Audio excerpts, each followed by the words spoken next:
जंगल के नए शासक का उदय। शेर बन गया जंगल का राजा।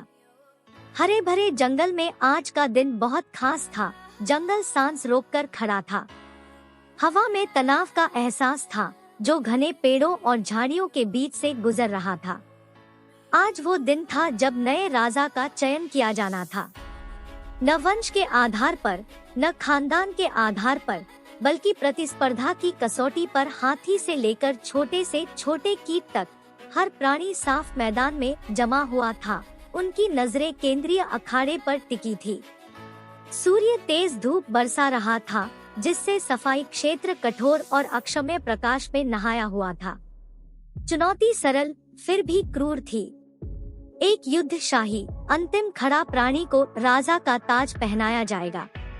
रोने, चीखने और चहकने का कोलाहल तब शुरू हुआ जब प्रतियोगिता शुरू हुई। हाथियों ने तुरही बजाई, उनके विशाल दांत एक अस्थिर बैले में टकराए। बाघों ने गर्जना किया, उनके रेजर नुकीले पंजे छिपाने और मांस के माध्यम से फाड़ रहे थे। बंदर चिल्लाए, पेड़ से पेड़ पर कूदते हुए फल और शाखाओं की बारिश करते हुए कूदने लगे।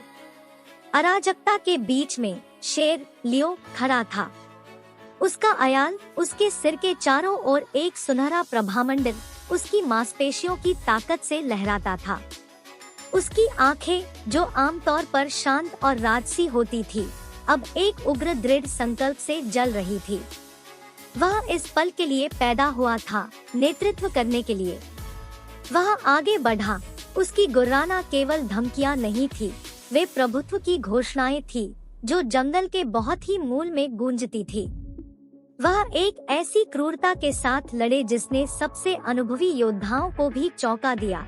उसके तेज पंजे और शक्तिशाली दांतों ने उसके विरोधियों को गणनात्मक सटीकता के साथ काट दिया। लेकिन प्रतियोगिता भयंकर थी। गैंडा अविश्वसनीय शक्ति के साथ लड़ रहा था।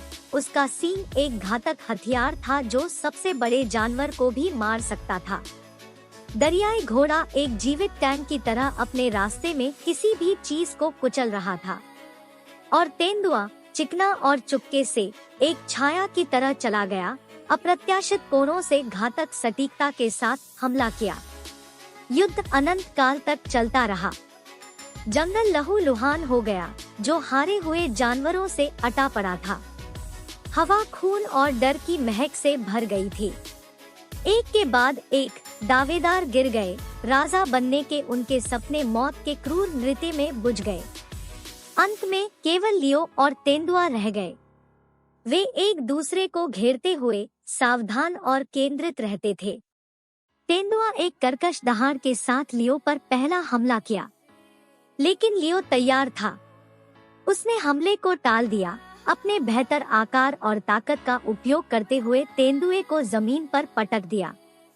उसने छोटे जीव को नीचे कर दिया। उसकी आंखें विजय के साथ धधक रही थी। अंतिम पीड़ादायक चीख के साथ तेंदुआ ने अपने घावों के कारण दम तोड़ दिया। जंगल में एक घातक सन्नाटा छा गया। सभी की निगाहें अंतिम स्थान पर खड़े लियो पर थी, जो निर्विवाद रूप से विजेता था। मानो किसी अदृश्य हाथ से बाकी जानवरों ने सम्मान में अपना सिर झुका लिया। शक्ति, साहस और नेतृत्व का प्रतीक शेर उनका नया राजा था। राज्याभिषेक समारोह सरल फिर भी गहन था। सबसे बूढ़ा हाथी, जिसके दांत समय के साथ चिकने हो गए थे, आगे बढ़ा और लियो के सिर पर बुने हुए जंगली फूलों का मुकुट रख दिया। लियो के गले से जो दहाड़ निकली वह जीत की नहीं, बल्कि जिम्मेदारी की थी। वह जानते थे कि ताज सिर्फ शक्ति का प्रतीक नहीं, बल्कि नेतृत्व का बोझ है। अब वह जंगल के प्रत्येक प्राणी की भलाई के लिए जिम्मेदार था। उस दिन से लियो ने बुद्धि और न्याय के साथ शासन किया। वह एक ऐसा राजा था जो कमजोरों के लिए लड़ता था, कमजोरों की रक्षा करता था और यह सुनिश्चित करता था कि उसके राज्य में हर छोटे बड़े प्राणी को जगह मिले। उनके शासनकाल में जंगल फला फूला, जो उनकी ताकत, साहस और करुणा का प्रमाण है। उस दिन के बाद से शेर जंगल का राजा और आशा का प्रतीक बन गया। एक अनुस्मारक की सबसे अंधेरे समय में भी एक मजबूत दिल और स्पष्ट दृष्टि वाला नेता अपने लोगों को एक उज्जवल भविष्य की ओर मार्गदर्शन कर सकता है और इसलिए राजा लियो के उदार शासन के तहत जंगल हमेशा खुशी से रहता था और इस तरह जंगल का राजा शेर बन गया और आज भी जंगल में राज कर रहा है।